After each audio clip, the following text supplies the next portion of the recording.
Remembering speeches. This is an interesting one. There's a lot of people that come to me to remember their speech. The problem about that is that people want to remember their talk verbatim, right? Word for word. Nothing wrong with that. It's just when you're crafting your talk word for word, right? It makes beautiful sense. It's flowing grammatically, all of that, right?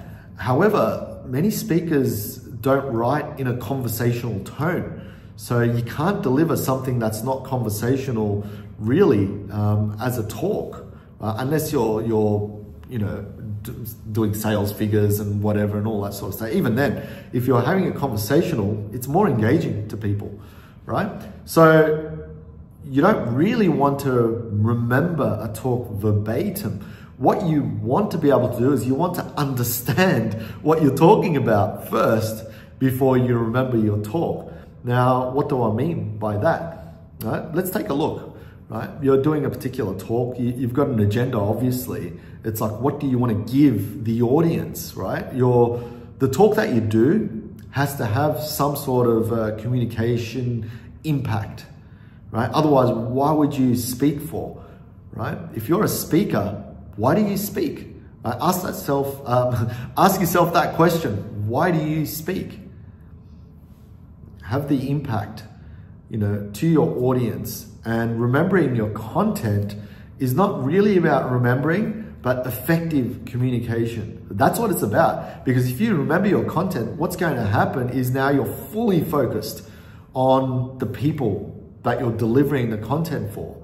You're not focused on remembering those 6 to 12 items that you really want to talk about, because your eyes go into the corner and, you're looking for prompts on screen. If you're doing PowerPoint, you strategically put bullet points, onto your PowerPoint slides to help you, go through, and you're excited about that. But really, it's taking you away from the impact that you want to have as a speaker. And that's the key element. And start from the impact. Right? You begin from there and then work your way inwards, right? What do you want people to feel? What do you want people to get inside their brain, right? You got that information, but also what do you want them to feel in their hearts? As soon as you combine these two things together, then you can start crafting a really powerful message. When I used to train my TEDx speakers, right? Because I used to run TEDx Docklands here in Melbourne. It was mostly about the impact of their talk. They come to me with 6-page scripts and I tear them apart, right? Much to the dismay of these speakers. And I say, look, you've only got like 6 things in your talk. Like, I've read your talk. You've only got 6 things. Just remember the 6 things, like use a linking method or something like that, right? Connect those 6 things together. That's easy. That's like 5 minutes of work. But the rest, you already know your talk. You already know what's the content. So you just got to deliver it in a way that is from your heart, but also something that essentially makes sense to the audience, because the audience is, you got to know who they are.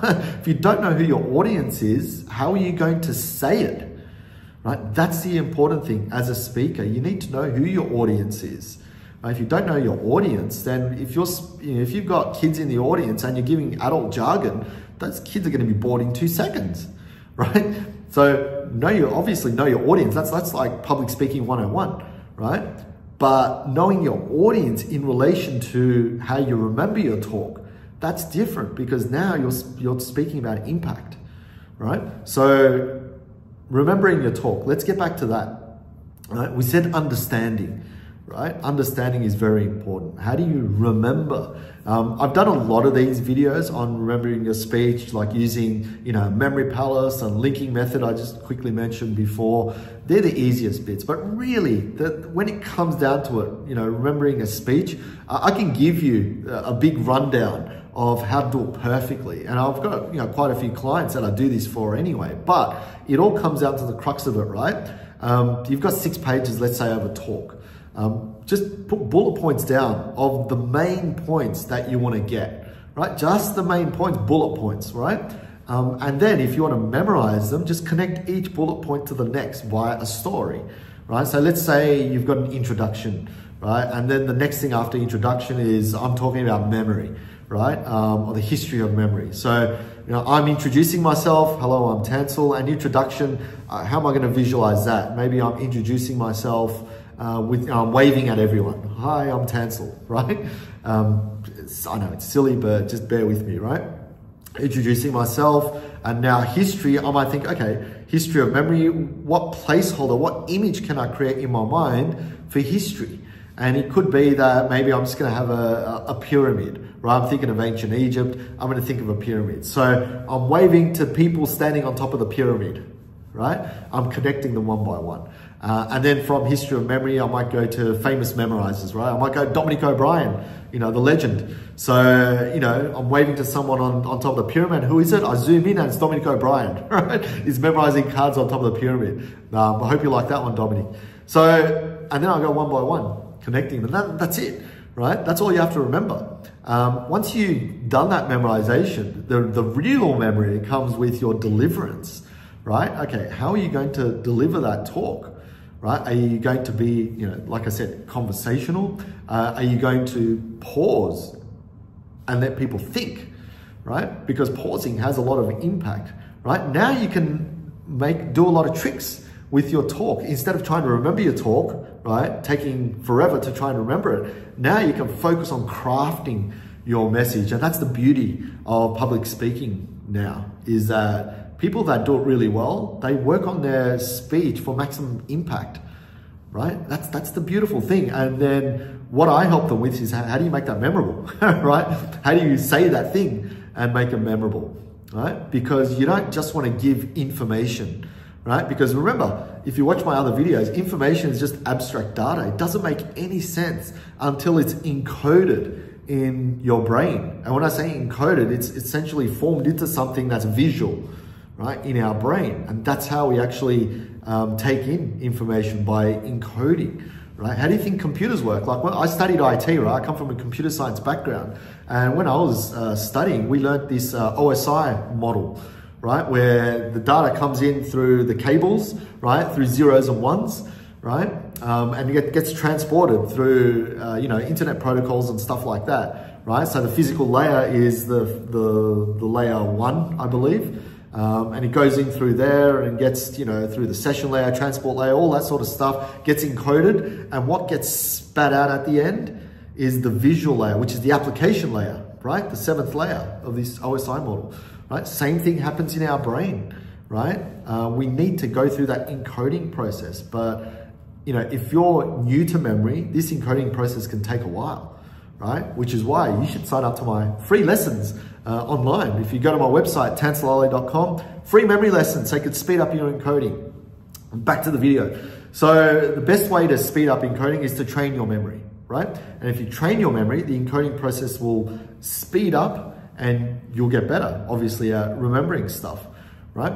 Now, when you're communicating your message, you understand what makes things memorable, but even better, what's going to make it memorable for other people, not just yourself, right? So when you speak something, or where you've got an example, right? You're giving case studies, whatever it is. Now you can look at it and go, oh, maybe I can try this. Maybe I can try that. Maybe I can do it this way. So you get way more creative.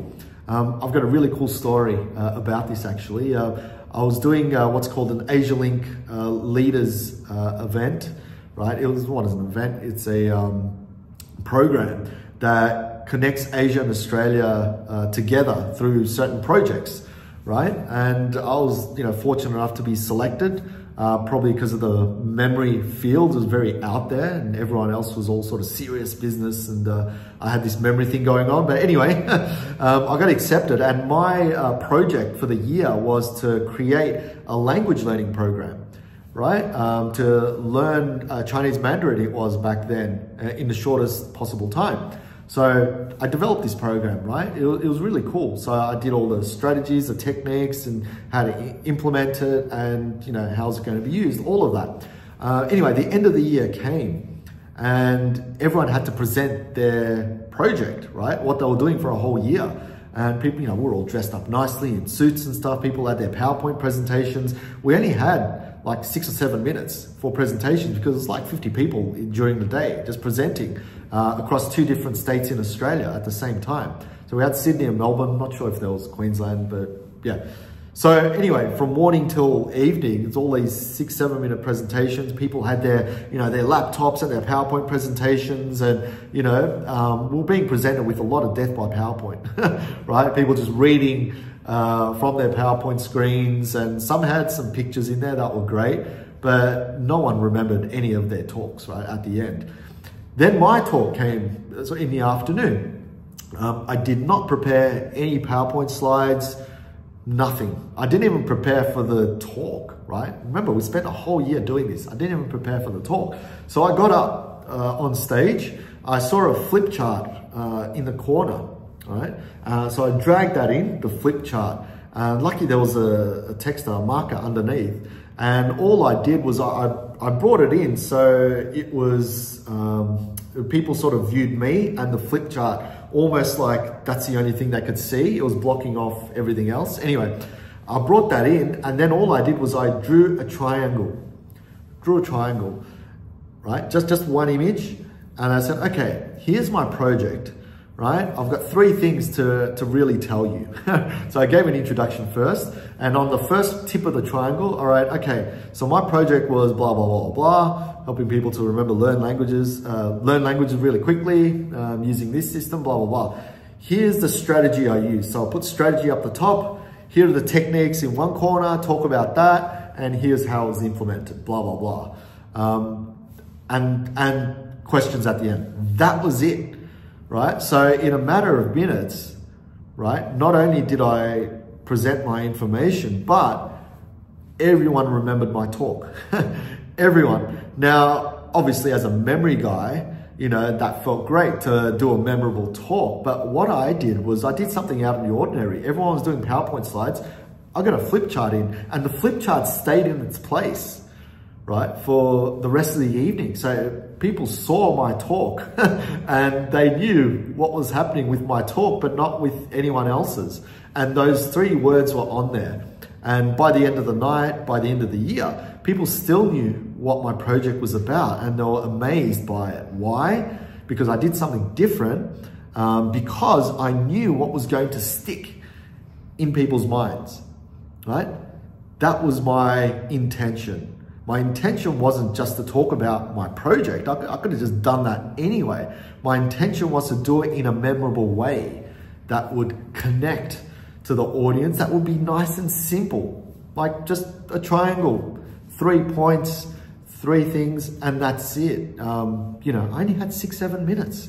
That was it. I didn't have half an hour to present. I didn't have to have 10, 20, 30 slides, right? Only 3 things. So again, it's understanding what you need to do, right? But also looking at how do I make this memorable in other people's minds. Now that came to me not in the moment, it did come to me in the moment, but it was, close to 20 years in the making, right? Because I've been practicing memory techniques for so long.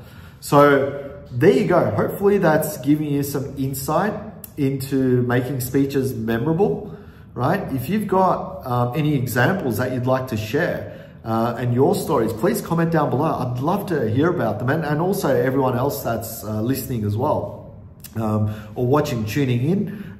Write it down, because we'll get the conversation going down the bottom. I love reading everyone's comments.